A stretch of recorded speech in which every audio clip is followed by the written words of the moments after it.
堂堂穆家家主，就只会玩这些娘娘腔的东西。别无九章计。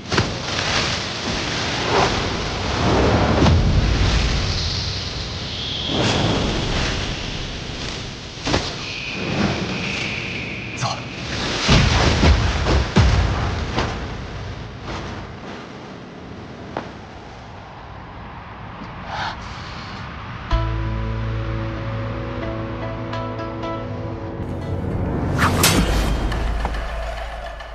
暗河的送葬师也不过如此。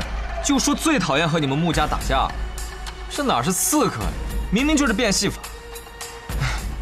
本以为给哲叔安排的才是苦差事，我来朱朝就是走个过场，没想到，史策，应该跟他换条路走才对。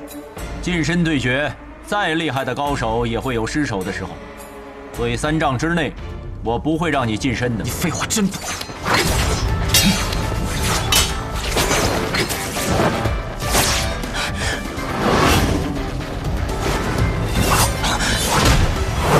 你忘了，我有一个朋友傀儡司用的同样很好，他叫苏沐雨，3丈之外你称无敌，可如今你我不过3尺，那便是我的天地了。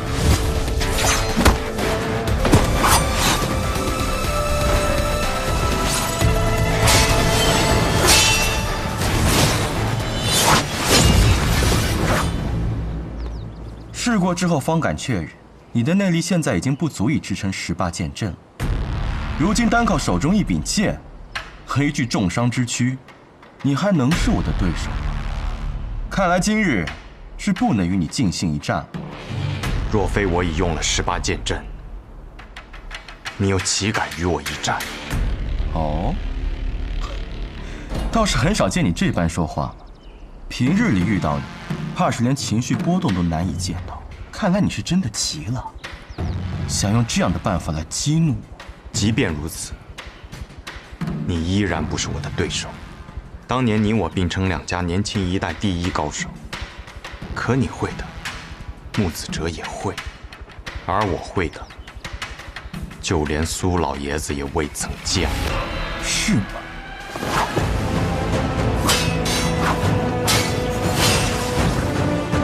你见过我的3才阵吗？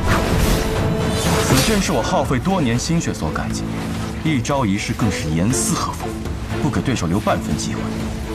苏沐雨，你很快便不能如方才那般自信。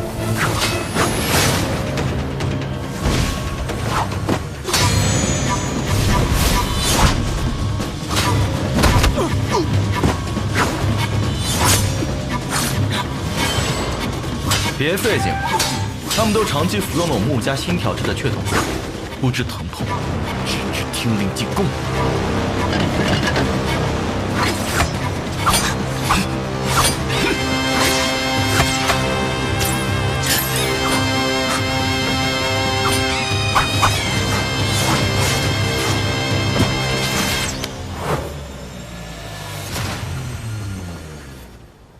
你的天地转瞬即逝，我的天地，一瞬便是永恒。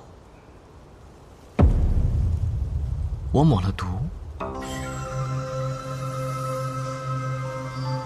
对穆家人用毒，就凭你，我这点毒自然伤不到穆家家主，但是嘛，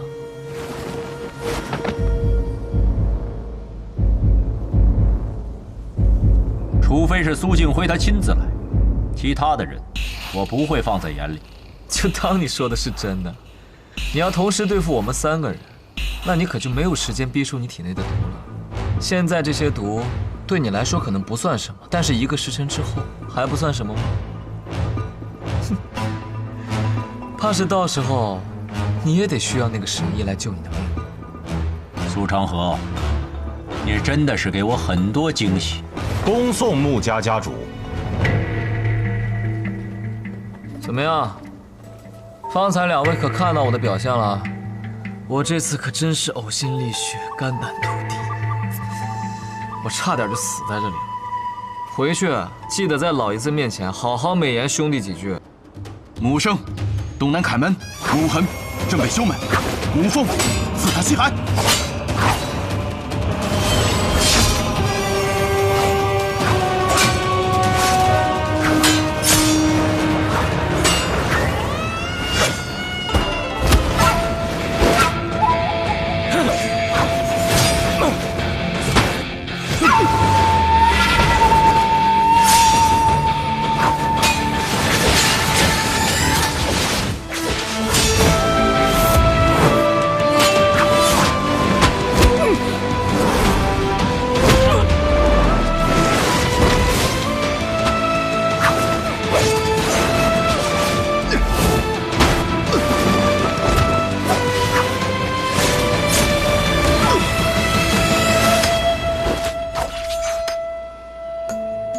三才阵又如何？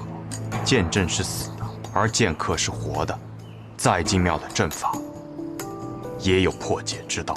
你是如何在这么短时间之内找到破解之法的？我从一个以剑闻名的地方而来，在那里有专门的人研习天下剑法，也有专门的人破天下剑术。我父亲曾说过，若非剑仙，在其面前，没有人有资格提剑这个字。吴建成，你竟是出自吴建成！我未用18剑阵，你便败了。你以为我只带了这3个人？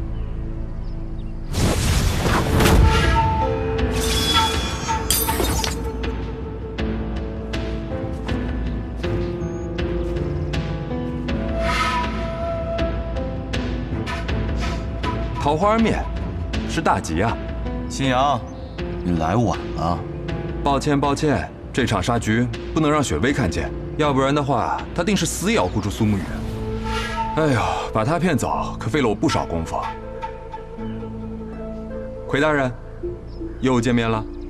青阳兄，5个穆家的鬼，外加1个穆白，1个穆青阳，看来只能背水一战。小神医，希望能为你拼出一条生路吧。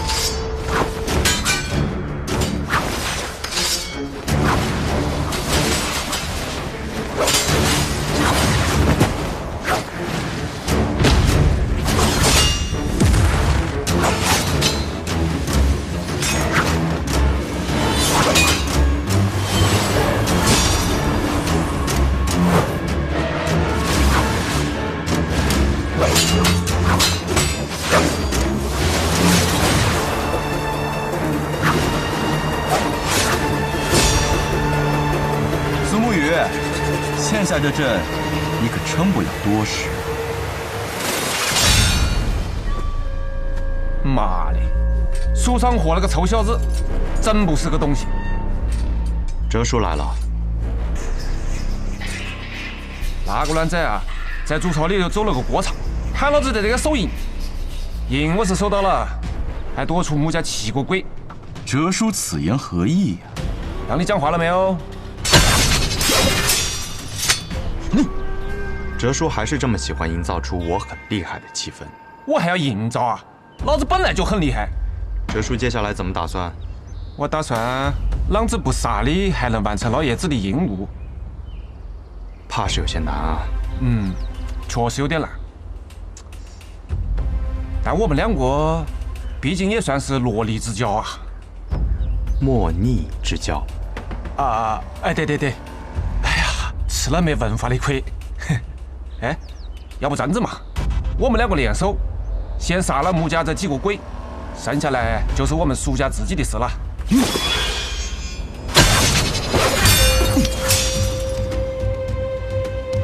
哦哟，穆家这几个鬼里面还有个能打的啊！久闻哲叔大名，就算不能打，也要假装能打呀。哎呀，这样子就难办了不？怎么样？愿与哲叔共同退敌。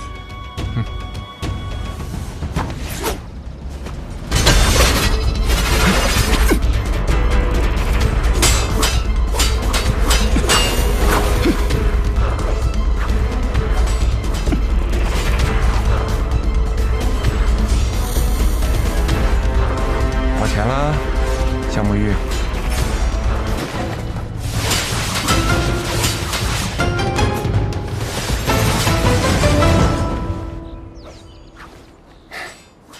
真是意外的重逢啊！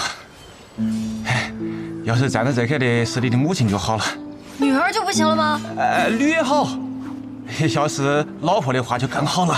老婆再好，你不还是一次都没有回来？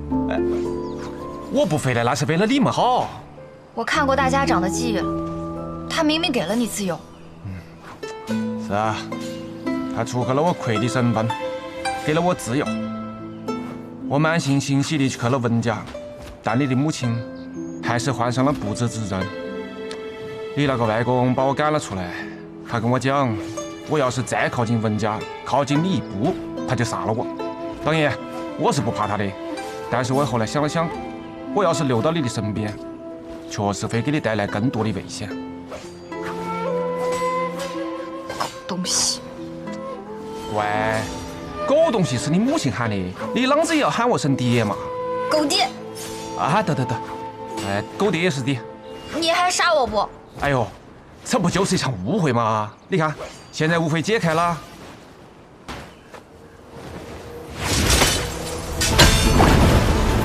哪个再敢靠近我女儿一步，立判生死！哲叔啊，你这变脸的速度也太快了。都是自家兄弟，讲什么见外的话？少主，他们两人似乎准备联手。既然他们苏家要打，我们便同他们打。难道我们还怕了他们不成？那苏哲可是当年苏家第一高手。我家那个小术士有句话你讲错了。什么话？我现在还是苏家最强的。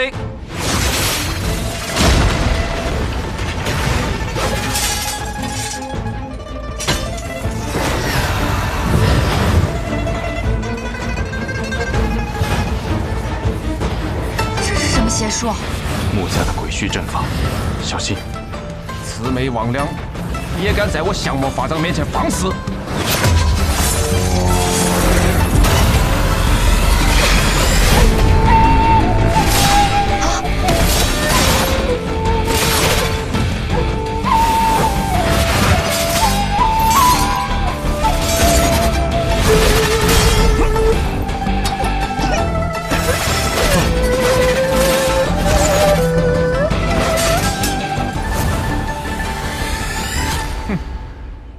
针还没起，就挨我破了。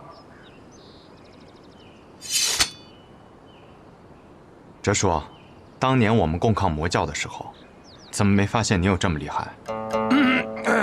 那个在我女面前肯定要卖力点了嘛，对付那些魔教又不给银子，差不多就得了。哲叔还是留手了。哎呀，那两个小子还是有点本事的，给他们跑了。那我们接下来。你们父女二人重逢，我是不是应该先避开会儿？不必，你就站在这儿吧，不然更尴尬。这个危难之际，父女重逢，这种感应的情形，你就是我也没是好适应啊。那便边走边聊吧，时间紧迫，得快些回到筑巢中。好。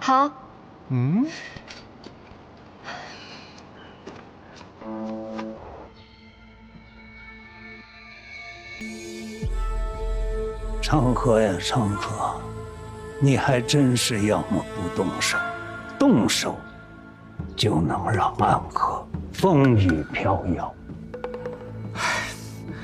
老爷子，你就别嘲笑我了。你看我被穆子哲打成了这副惨样，我哪有你说的那么厉害？谢繁花死了，你不会不知道吧？嗨。是我杀的，谢繁花那家伙本来就是个半死不活的样，谢家那帮人早就盼着他死呢。他不死，年轻的那几个人也不好冒头啊。谢繁花若身体无恙，定是谢家下一任家主的不二人选。你杀了他，算你功劳一件。但慕白，你不该杀呀。什么？慕白也死了？谁杀的？你不知道吗？苏哲谁派去的？完蛋！哲叔这家伙平日里不是最爱偷懒吗？怎么这次这么积极？他杀了慕白，那我再和穆子哲碰见，他不得扒了我的皮啊？穆子哲就是个疯子，如今你杀了他的儿子，不是扒了你的皮，是要扒了整个苏家人的皮。过往100来年，暗河不是没有内斗，但3家鼎立的格局从未改变。这一次，怕是不一样了。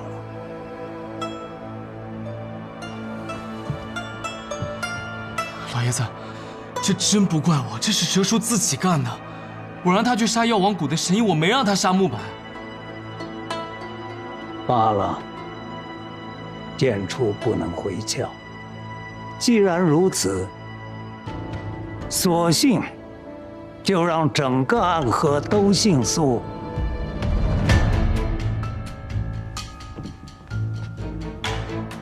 家主雄才伟略，我苏昌河誓死追随。你誓死追随，那苏哲呢？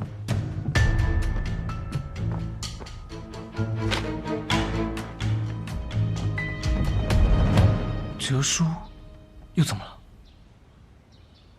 老爷子怕木子哲报复，方才已派出了一批人马前去支援苏哲，但是他们发现苏哲并没有和苏沐雨动手，而是选择和苏沐雨还有那个药王谷神医同行，返回了株洲。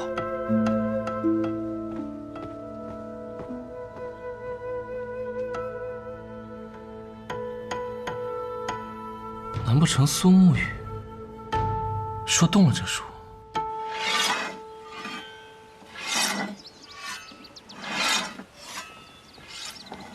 师父，方才不屑回来了。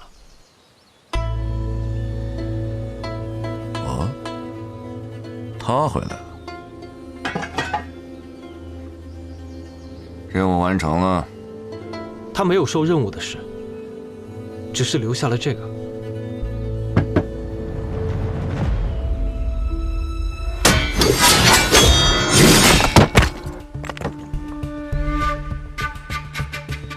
他和苏沐雨对战了，这便是他寻到的第8刀。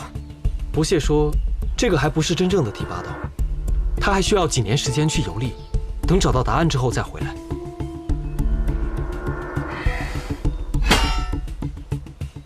他疯了！暗河之人入江湖游历，逾10日不归，提魂殿追杀他的手术便会毫不犹豫地发下去啊！那便是第2件事了。家主来信了。信上说了什么？他们那些废话，我懒得看，你直接说了便是。家主说，谢不谢罔顾任务，私离暗河是死罪，但只要师父你愿意出山，前往九霄城助谢家一臂之力，那他们就会向提魂殿求一道手书，赦免不谢的死罪。这个谢霸倒是打得一手好算盘。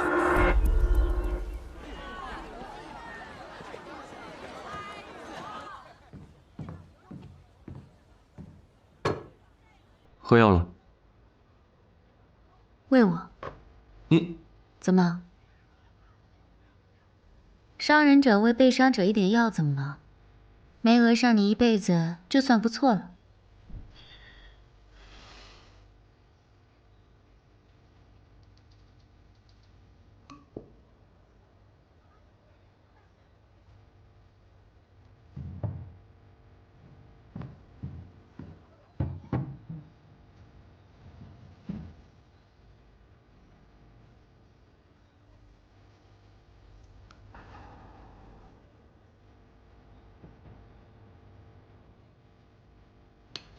好体贴的小郎君啊！你这么拖着我，不是什么好办法。你的伤迟早会好，而我，迟早会去找大家长，为唐二老爷报仇。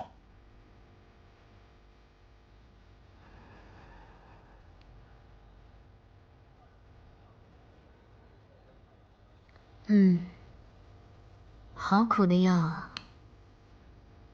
那便等我伤好那日再说吧。毕竟堂堂玄武使，总要先还债，再报仇吧。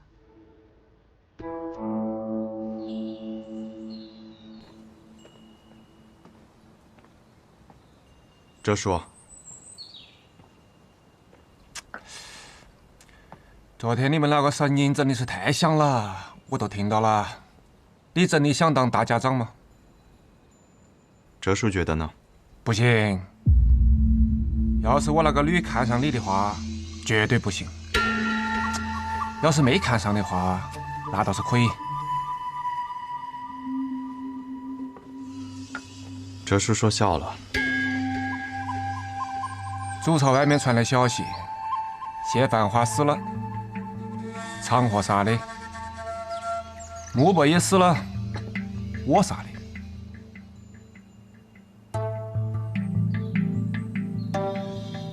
慕白不是已经逃走了吗？所以你觉得呢？是昌河干的。穆青阳暗地里加入了昌河的势力，在他的安排之上杀死了慕白，嫁祸于你。哼，这个卵子，连我都要算计。他一举杀死了两家少主，看似重创两家，实则是将祸水引入苏家。这场暗河之乱，已经从三家争相杀死大家长，夺走绵龙剑，变成了一场乱战。这世间最大的利益，往往从最大的混乱中获得。昌河部的局，已经到了最后。我早就应该猜到了，他并不是在帮苏家主办事，他自己就想得到绵龙剑。可即便握住了绵龙剑，也不是结束。事情从来都没有昌河想象的这么简单。哦，看来你苏沐雨也有属于你自己的计划。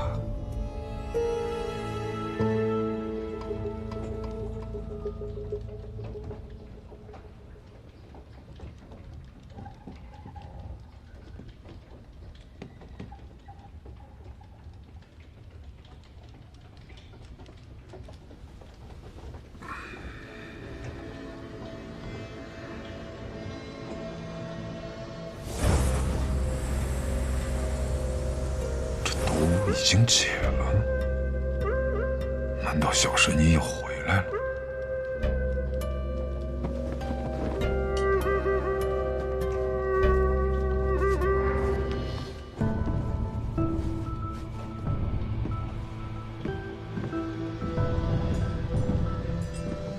许久不见，大家长。阿哲。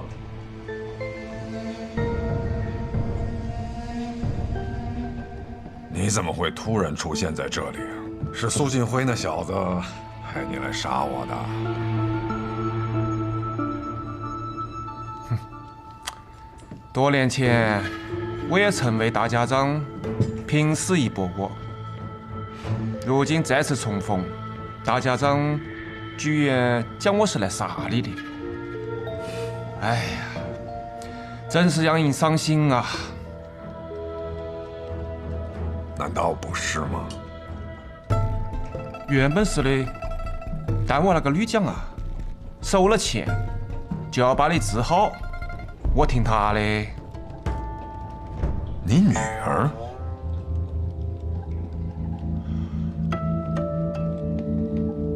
药王谷温家，难怪。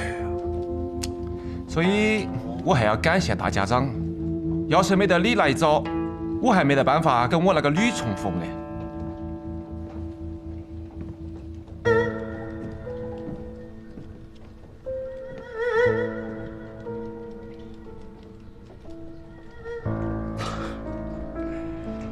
神医，不错不错，你这毒已经解得差不多了，但切记，这几日不可以随意使用真气，否则就功亏一篑了。原来神医用移魂大法探究我的记忆，是为了寻找自己的父亲，也是为了解你身上的毒哦。我可没有骗你啊！你看，你现在也变回一个健康的人了。那咱们之前说好的钱，是不是也该？答应给神医的都会给的。我只是很好奇，神医是如何治好我的？我以移魂大法和大家长同感同知，所以便也体会了一把那雪落一枝梅的万亿石参之痛。可在此期间呢，我发现人体700念穴之中有一处没有被雪落一枝梅的毒所侵染，那就是至阳之穴。所以我用银针将那雪落一枝梅的毒全部都逼到了至阳之穴中。然后你再刺一针，将这些毒都放了出来。放了出来，可没有那么简单。这毒按理来说是治不好的，只有一种办法，就是以命换命。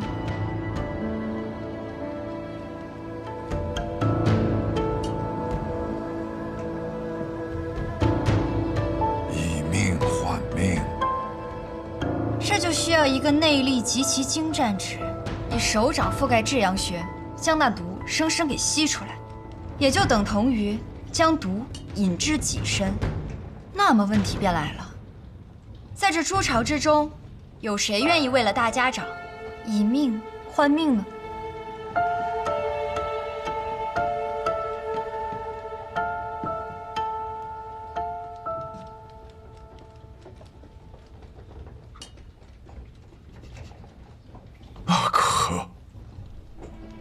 我还记得我们一同进入诸巢的那日，大家长原本连站都站不稳，却还要在他面前保持着一副正常的模样，不放松一丝一毫的警惕。可就是这么一个你不愿意在他面前放松警惕的阿克，最终却为你献出了自己的生命。大家长，你们之间有什么故事吗？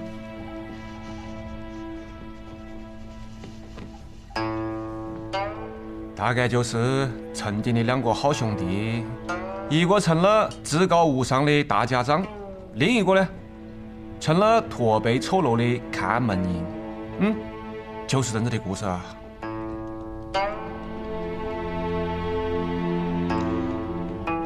他人现在在哪儿？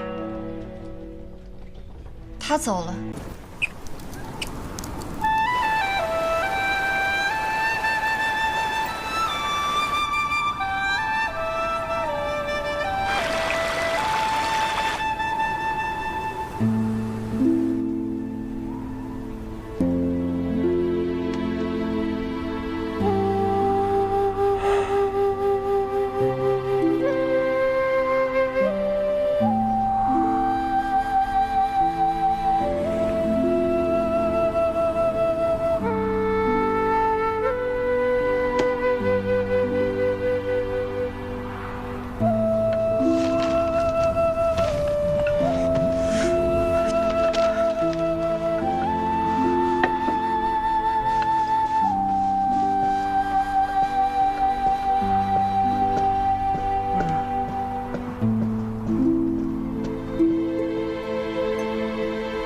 老板，您看，咱这雪乐山庄开了都快5年了，现在这连客房都在漏风。您看，您要不要花些银子把这客栈给修整一下？这样还……你懂什么呀？我萧瑟的客栈，要的就是风雅2字。咱们雪落山庄，背靠青山，面朝绿水。要是房间再多些颓败之感，那就更显风雅。这正是旅途中人所热衷的感觉。那是什么感觉？自然是在路上的感觉。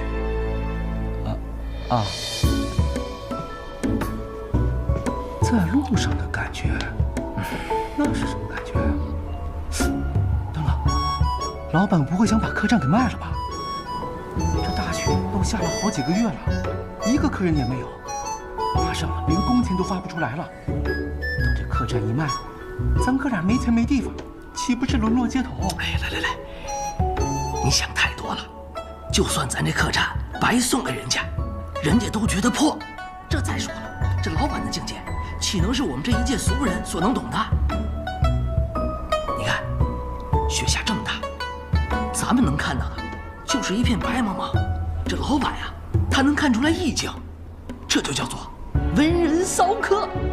哦，哎，你看，准备吟诗了。生意不景气啊，要不还是把客栈卖了吧？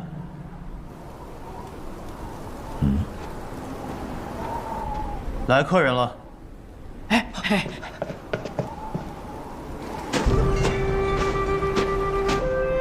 这个人连棉袄都穿不起，看上去不像是有钱住店的样子。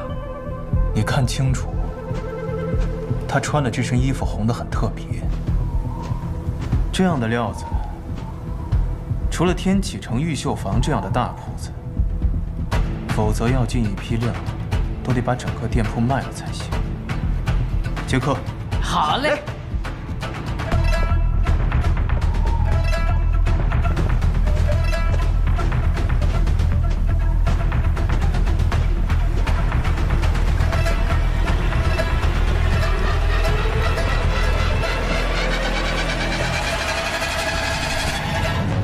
这位客官打尖还是住店？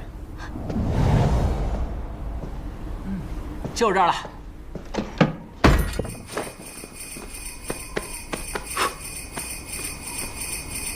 这个家伙看上去就让人讨厌，一点礼貌都没有。不过看他的穿着打扮，定是江湖中大家族出门历练的子弟，一定很有钱。客官，您要点什么？这种客官醉煞百阔，是时候大赚一笔了。1碗阳春面，1碗老糟烧。啊？怎么了？您还要不要点点别的？小店的梅花肉、桃花酿都是招牌。梅花肉啊，来一份梅花肉，定然是不行的。哎，不如你切一块在那阳春面当中吧。啊，1碗阳春面，1个老糟烧，6个铜板。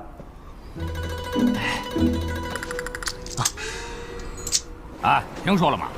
有人从寒水寺运来一件重宝，要去九龙门。哎，知道，江湖上都传遍了，据说谁能得到那重宝，就能号令天下。我怎么听说那重宝是一门绝世武功啊？明明是一个绝世美女。拉倒吧，寒水寺能出美女？那是老大说的。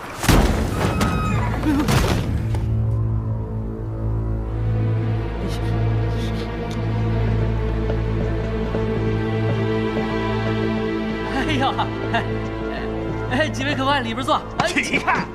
又是一帮没礼貌又没油水的家伙。客官，客官，拿最好的酒、最贵的肉来。客官，您的面和老糟烧。哇，请慢用。哎，怎么了？你。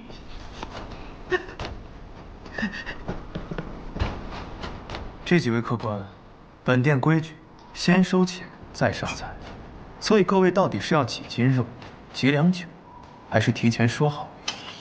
你是谁啊？在下萧四谷，是这雪落山中的老板。哼，我没钱。哦，但是你一定有钱。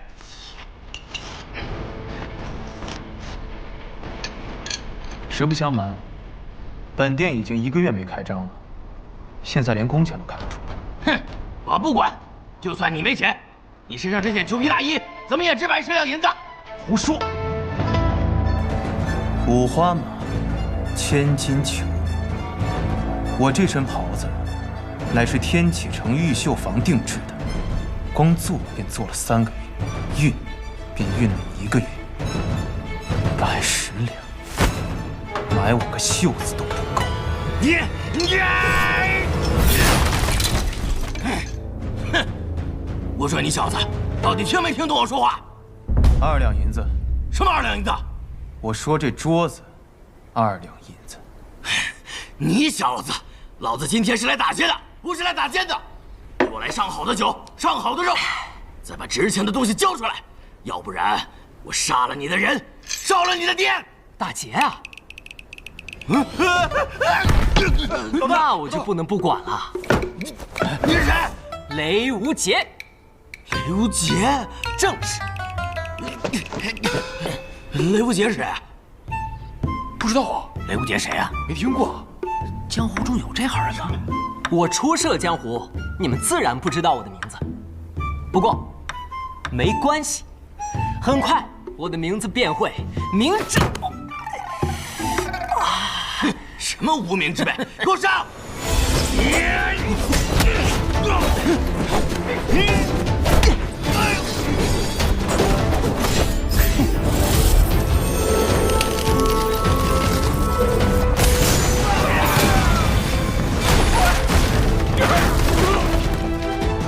风刀挂镜，江南霹雳堂，雷门，雷家，雷无杰，给我剁了他！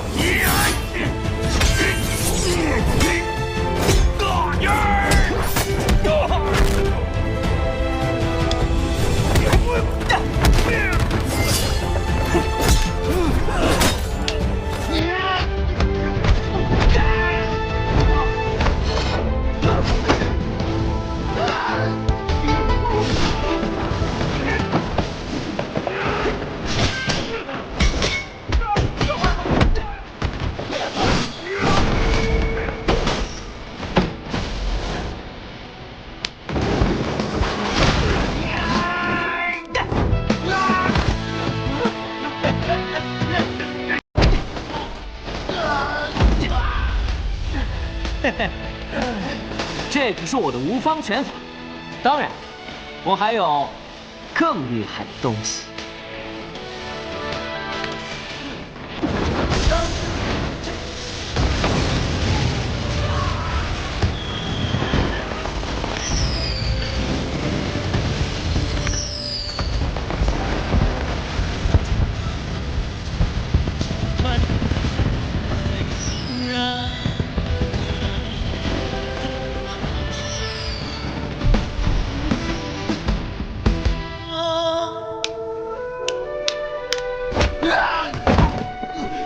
怎样？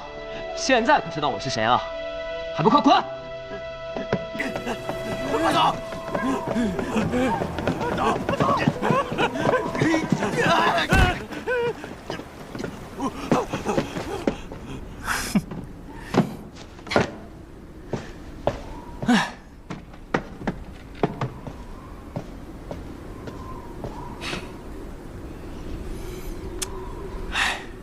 有道是大恩不言谢，路见不平拔刀相助，这些都是应该的，不用太客气了。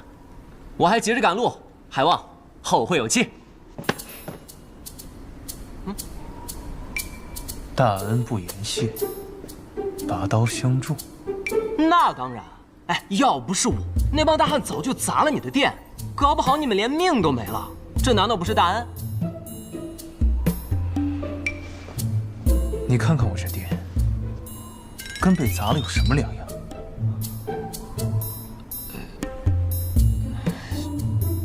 这100两。我没钱。那再怎么说，我也算救了你们的命。你这样也太……需要你来救。这功夫，100两。我真没钱。没钱？但我马上就会有钱的。我要去一个地方，到了那地方便会有钱。什么地方？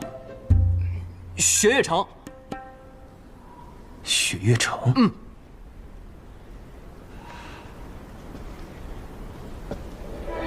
雪月城被尊为江湖第一城，其实是几大世家门派组成的联盟。江南霹雳堂就是其中之一。要想拿回该拿回的东西，雪月城也是我必须要去的一个地方。如果这个少年真的是去雪月城，那么以他的身份，从雪月城中拿出100两银子，自然不在话下。而且这个家伙似乎并不像在骗人，毕竟他怎么看，除了武功高强以外，简直就是一个傻子。可以，你去雪月城，我得跟你一起去。啊，完全没问题。还有啊，利息就算你500两吧。啊，500两。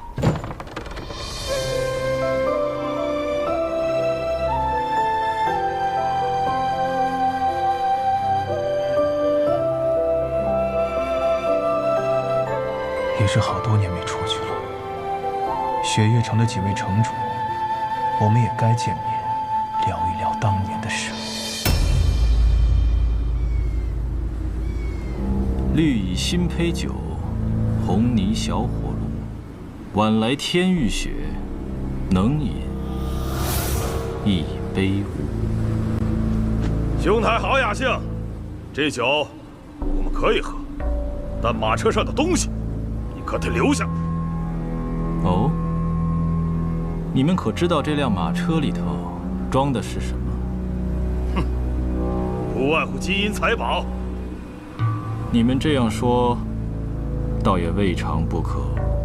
少废话，乖乖的把东西交出来，不然的话，这大雪天的，你们跟了我一路，实在是过于辛苦。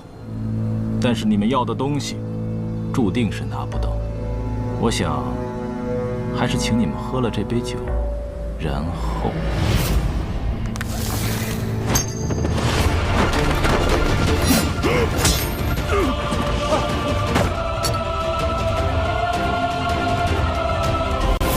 前任，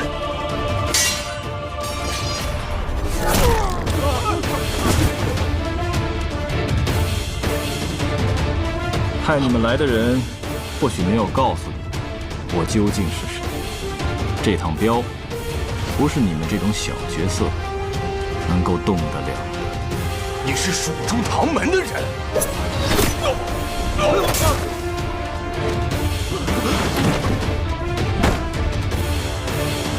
撤！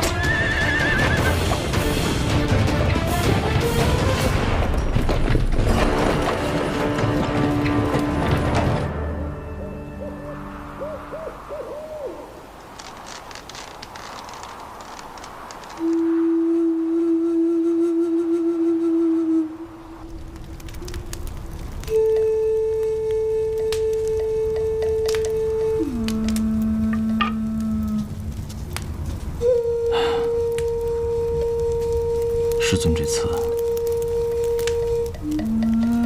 托运的是什么？这一路上竟引来这么多的高手。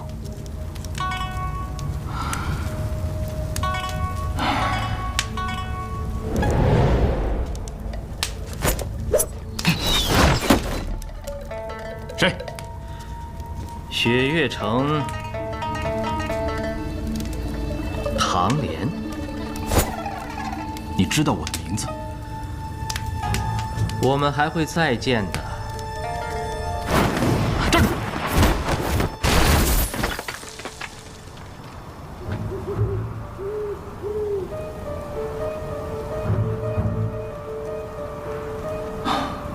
真是个奇怪的人，白发玉剑，轻功卓越，怎么从未听师尊提起过江湖上还有这样的高手？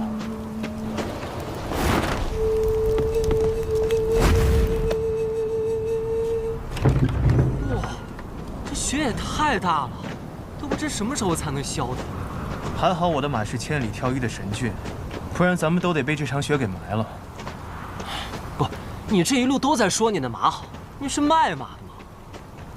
少废话，进去生个火。装模作样。哦，哼，哎。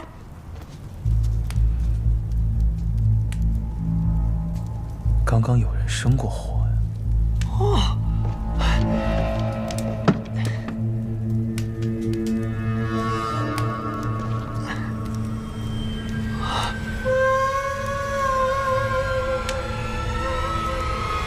太好了，这下方便了。我还怕那柴火太湿，怎么都点不着呢。莫非只是两个寻常的赶路人？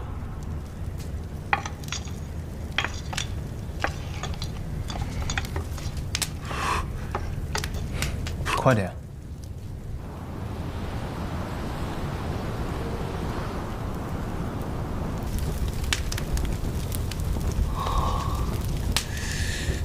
刘无节，哎，你说带我去雪月城，可这一路上你已经走错2次方向了。你确定这次路是对的？其实我也是第一次去雪月城，不过我发誓，这次一定是对的。他姓雷，莫非来自江南霹雳堂雷家？可是雷无杰这个名字，却从未听人说过。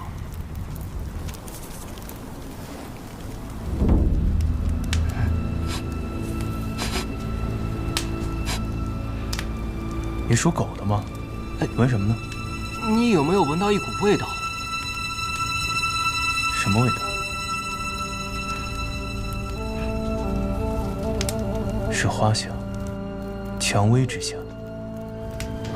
蔷薇？这个天气会有蔷薇啊？这是蔷薇露的味道。蔷薇露出大邑、占城、爪哇，并且只有天启城的百花阁才有的卖。这儿怎么会有？想不到在此荒郊之地，还能遇到能识风雅之人。我苦求百花阁主多日，他才卖给了我这一瓶，却一下就被你闻了出来。风高月冷，姑娘要进来坐坐吗？不必了。这是越期笑宋帖，明侯怒杀人。这就对了，这就对了。什么对了？他们二人就是越期和明侯，杀手榜上位列第9。除了霸占杀手榜上前8席的暗河组织之外，绝对是江湖上最厉害的杀人王组合了。那照你这么说，他们送了我们帖子，岂不就是要杀我们呀？你兴奋个什么劲儿？其实帖子是送给里面另一位朋友的，只不过我们的规矩就是接了帖子的都得死，所以今夜二位的命就都一同留在这儿吧。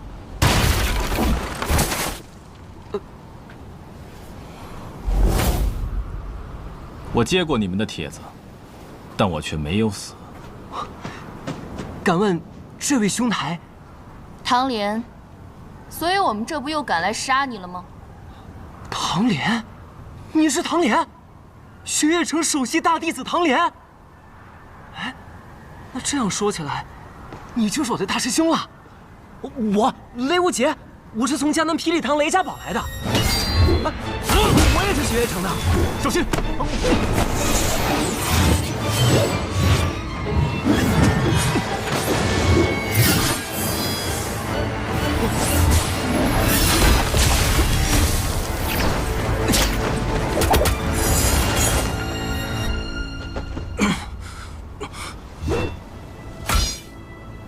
明侯天生不爱说话，所以他最讨厌话多的人。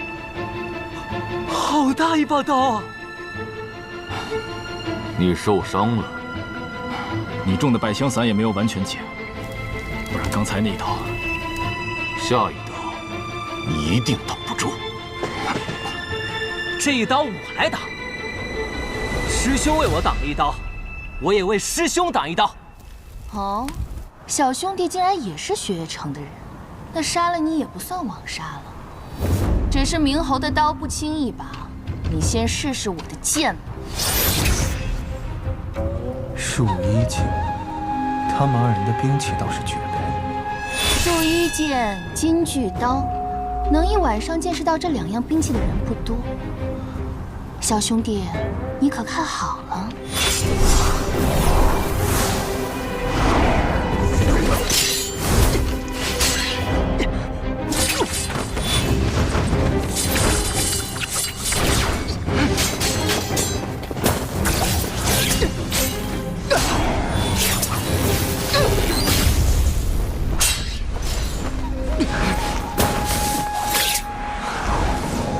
江南霹雳堂雷家火器天下第一，却没想到小兄弟的内力也如此惊人，竟能赤手握住我的树衣剑。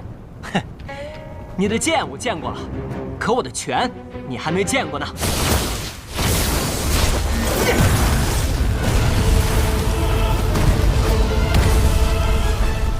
是雷门的无方拳，拳未到气先到，这小子有一手。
月影剑、防影术，都是绝等的杀人之术。再绝等的杀人之术，没有杀掉该杀的人，也是没有用的。我输了，刚才那局，是你胜了。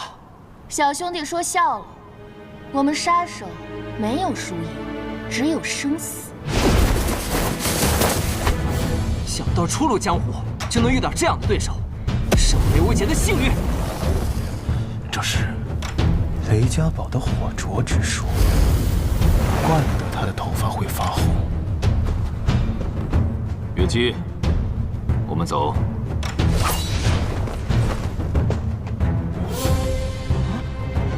喂，你怎么说走就走啊？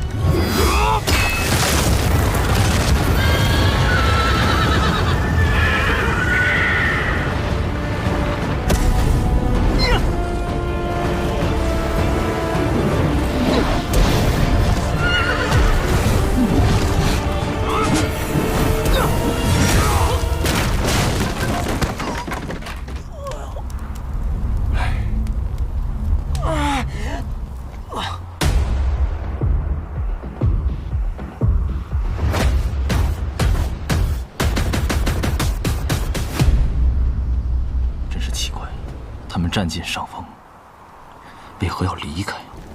什么人的刀你都敢接，你有几条命够你这么玩的？你不是也会功夫吗？你怎么不去打呀？我什么时候说过我会武功了？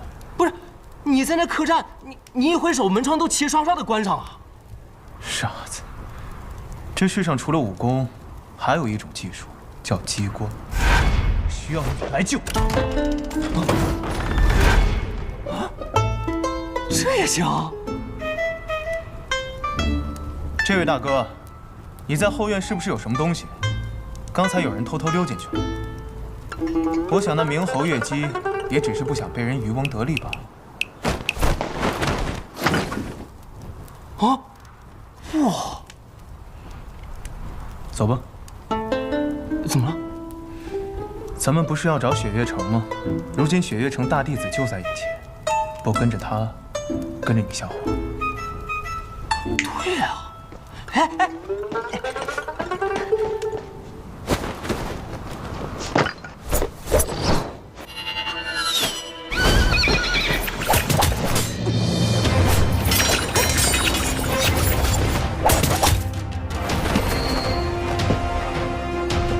上不得台面的家伙，只敢做些偷鸡摸狗之事。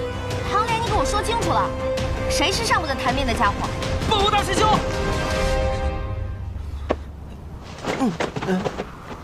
千洛，三师尊知道你来吗？你不会又是偷跑出来？谁说的？我就是出来游历江湖，恰好路经此地。这是什么情况？看来还是偷跑出来的。我现在有任务脱不开身，只好传书给三师尊，让他把你领回去。唐莲，你敢？哎呀，大师兄！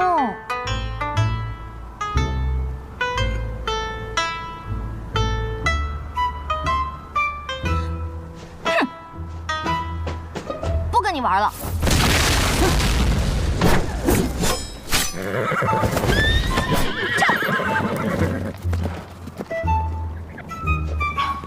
青山不改，绿水长流。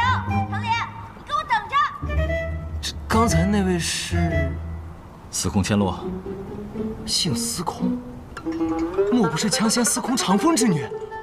正是我三师尊的女儿，雪月城的大小姐。哦，那还真是让人出乎意料。千洛这次是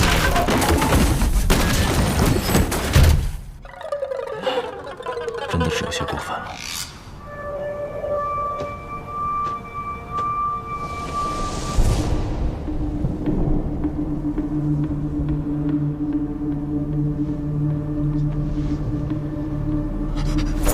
你想做什么？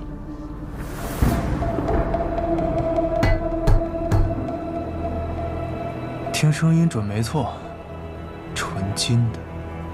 纯金的？纯金的又如何？值大钱了。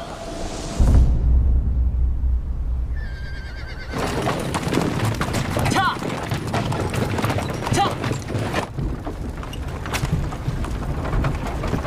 素未谋面，你就这么相信我？我不是相信你，我只相信他。这一点我倒是认同你的判断，毕竟这家伙除了武功好，就没有脑子。骗人这种事，他确实干不出来。那你呢？我把我最好的2匹夜北马拿来给你拉货，你还不信我？师兄，别理他，他就是个马贩子。这一路上除了听他夸他马好以外，就没听过他说别的话。雷兄弟，你暂时没有拜入师门，师兄这2字，我想你可以不用叫得这么着急。哎，好的，师兄。所以你真的不知道这棺材里装的是什么？师尊并没有告诉我，他只是让我把它运到碧罗城的九龙门。另外，和我说了一句话。什么话？千万不要试图打开这具棺材。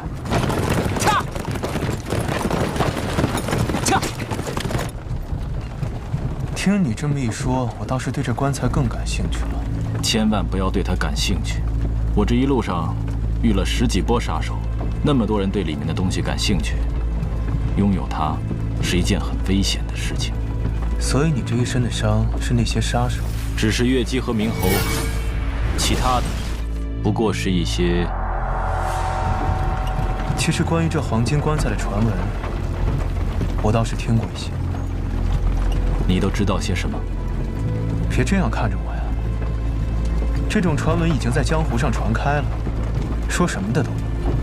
大致就是，有人从寒水寺运送黄金棺材去边境，棺材里装着的是数不尽的财富，还有足以称霸江湖的武功秘籍。你相信？原本我不信，直到我后来发现，运送这黄金棺材的竟然是雪月城大弟子唐莲。那又如何？其实像这种传闻能传遍江湖啊，自然是有人背后推波助澜。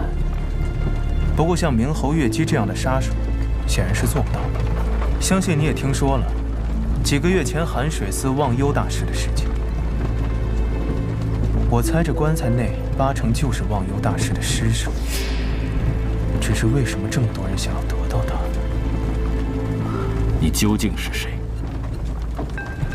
我只是一个消息比较灵通的客栈老板。所以我们到底要去哪儿？直奔九龙门吗？三顾城，美人庄。美人三顾：一顾倾人城，再顾倾人国，三顾倾我心。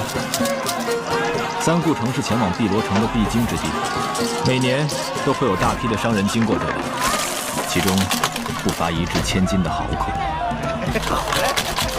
而美人庄则是城内最大的销情铺，这里不仅是温柔乡，还是北离境内数1数2的赌场。可惜啊，雷无绝那小子还守着马车，不然真该带他来这儿见见世面。美人庄是这三顾城里最大的青楼，能来这里都是豪客中的豪客。他们的赌局太大，没办法用普通的金钱计算，所以这里的赌局都是用这种成筐的明珠。既然来都来了，不如我们也去赌一局。哈，我可没有钱。怎么没有？咱们可是有一口纯金打造的棺材。闭嘴！我警告你，别打这个主意。我们来这里是为了寻找接头人的，必须丝毫不引人注意。是天女蕊。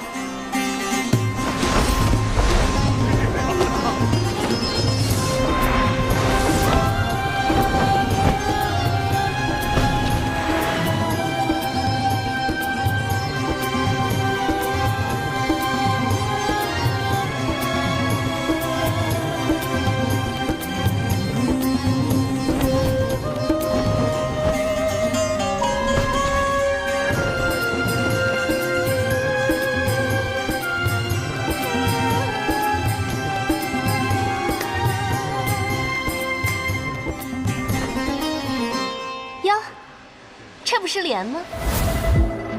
你不是说不能引起别人注意吗？可是现在你看看，整个美人庄，所有人都盯着我们呢。蕊，莲，距离你上一次来，已经过了16个月07天了。你就这么不挂念人家吗？你们一个叫蕊，一个叫莲，听起来还真像是一对老相好。真是个好看的少年郎。刚刚听公子说想要赌一局，美人庄今夜有一场千载难逢的赌局，要不要一起玩玩？我可没有钱。不，你一定很有钱。姑娘为何如此确信？寻常人看到如此庞大的赌场，早就瞪大了双眼；看到我这样的美人，早已迷了心神。但你却是一副懒洋洋的样子，仿佛这样倾城的财富、倾国的美人，在你眼里都是稀松平常的。你说，你是不是很有钱？蕊，现在不是说这个的时候。你的接头人至今也没来，但东西已经准备好了。你要小心，这几天不断有顶级的杀手为了那件东西涌入三谷城，他们中有很多人不好对付。公子还想赌吗？我有一座山庄，名叫雪落，大概值10匣这样的珠子，不知姑娘可愿先借我一批？好说。